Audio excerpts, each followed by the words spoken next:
এটা কত হবে বলেন?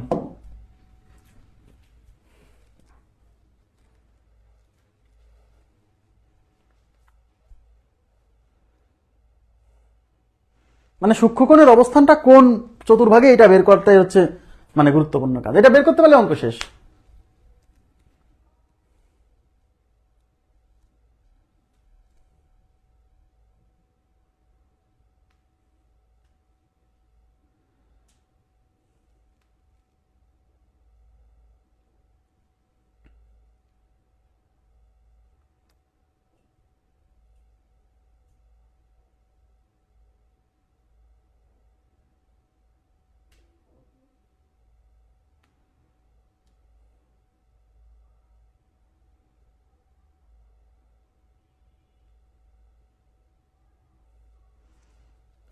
কত? আচ্ছা, -12/13 বলছেন একজন, 12/13 বলছেন, সি নাম্বার অপশন বলছেন। আচ্ছা, তাহলে একটু তাকান, এখানে কি বলছে? tan a R cos a বিপরীত চিহ্ন বিশিষ্ট। এই যে tan a cos a বিপরীত চিহ্ন বিশিষ্ট, তার মধ্যে tan এর মানটা নেগেটিভ দেওয়াই আছে। তাহলে tan a নেগেটিভ দেওয়া আছে, যেহেতু tan a R cos a বিপরীত চিহ্ন বিশিষ্ট, তাহলে tan a যেহেতু নেগেটিভ, তাহলে cos a হবে পজিটিভ। তাহলে এখন আমাকে জানতে হবে cos a। পজিটিভ জিনিসটা আইডেন্টিফাই করা সহজ নেগেটিভটার চেয়ে, কথা বুঝছেন? তাহলে cos a পজিটিভ কোথায় কোথায় হয়? cos a পজিটিভ হয় এখানে অথবা এখানে। তার মানে এই কোশ্চেনটা হয় প্রথম চতুর্ভাগের, না হলে চতুর্থ চতুর্ভাগের।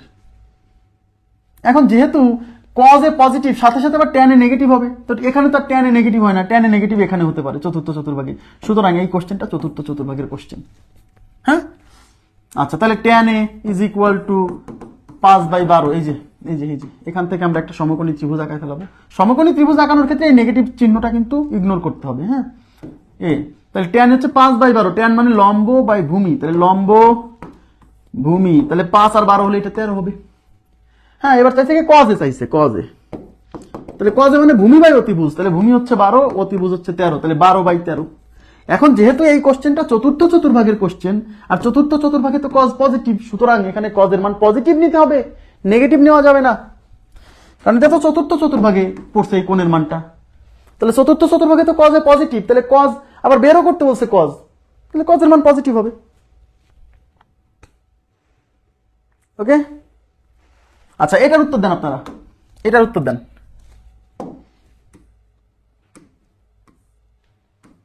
এটা কি হবে?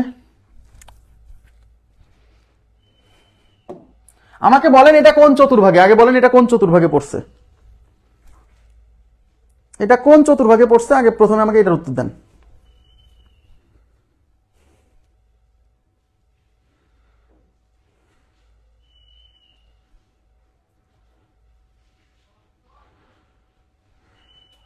আচ্ছা, পল্লব পি কে বলছেন ফার্স্ট, মেহরাব হুসাইন আরিফ বলছেন ফার্স্ট চতুর্ভাগে, উম্মে উনাইশা 1 নম্বর চতুর্ভাগে, আব্দুল্লাহ রাকিব হাসনাত 1 আর 4। না, আমি বলছি এই অঙ্কটা কোন চতুর্ভাগে, এখানে কিন্তু 1 ও 4 বলা যাবে না, এক্স্যাক্টলি বলতে হবে। আচ্ছা, সবাই ফার্স্ট বলছেন, দেখি প্রথম চতুর্ভাগ বলছেন। আচ্ছা দেখেন, এখানে বলছে cos a এবং sin a একই চিহ্ন বিশিষ্ট। তাকান, cos a এবং sin a একই চিহ্ন বিশিষ্ট, মানে দুইজনই হয় পজিটিভ হবে, না হলে দুইজনই নেগেটিভ হবে। আর আগের অঙ্কে ছিল বিপরীত চিহ্ন বিশিষ্ট, মানে একটা পজিটিভ হলে একটা নেগেটিভ, আর এখানে একই চিহ্ন বিশিষ্ট, মানে দুইজনই হয় পজিটিভ না হলে নেগেটিভ। তাহলে এখানে cos এর মানটা দেওয়া আছে, দেখেন cos a equal to half. এই হাফের আগে কেমন চিহ্ন? এই হাফের আগে কোনো চিহ্ন নাই, মানে তো পজিটিভ, তাহলে cos a is equal to half. হাফের আগে কোনো চিহ্ন নাই মানে পজিটিভ, তার মানে cos a positive. cos a positive, তা cos পজিটিভ কোথায় হয়? cos পজিটিভ হয় এই চতুর্ভাগে অথবা এই চতুর্ভাগে, এখানে হচ্ছে cos পজিটিভ। যেহেতু cos আর sin একই চিহ্ন বিশিষ্ট, তাহলে cos যেহেতু পজিটিভ হচ্ছে, তাহলে সাইনও পজিটিভই হবে। তাইলে cos পজিটিভ, সাইনও পজিটিভ হবে। তাই সাইন পজিটিভ কি এখানে সাইন পজিটিভ হয় না? সাইন পজিটিভ এখানে, তার মানে আমাদের এটা প্রথম চতুর্ভাগের অঙ্ক, আর প্রথম চতুর্ভাগ মানে তো ভাই সব পজিটিভ, এখানে আর কোনো সমস্যা নাই।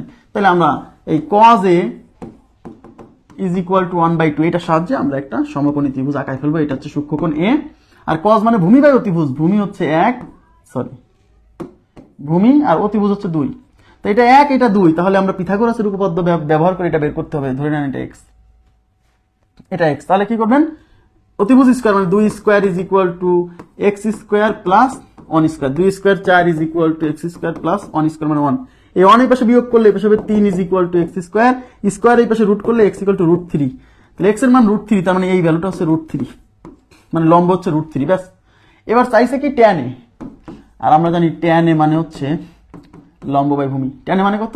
লম্ব বাই ভূমি, তাহলে লম্ব হচ্ছে √3, ভূমি হচ্ছে 1, তাহলে √3 ডিভাইডেড বাই 1, তাইলে উত্তর হচ্ছে শুধু √3। আর যেহেতু এখানে প্রথম চতুর্ভাগের অঙ্ক আর প্রথম চতুর্ভাগে সব পজিটিভ, তার মানে মানটা হবে পজিটিভ, তার মানে √3, তাহলে উত্তর হচ্ছে √3, 4 নম্বর অপশন √3। ক্লিয়ার?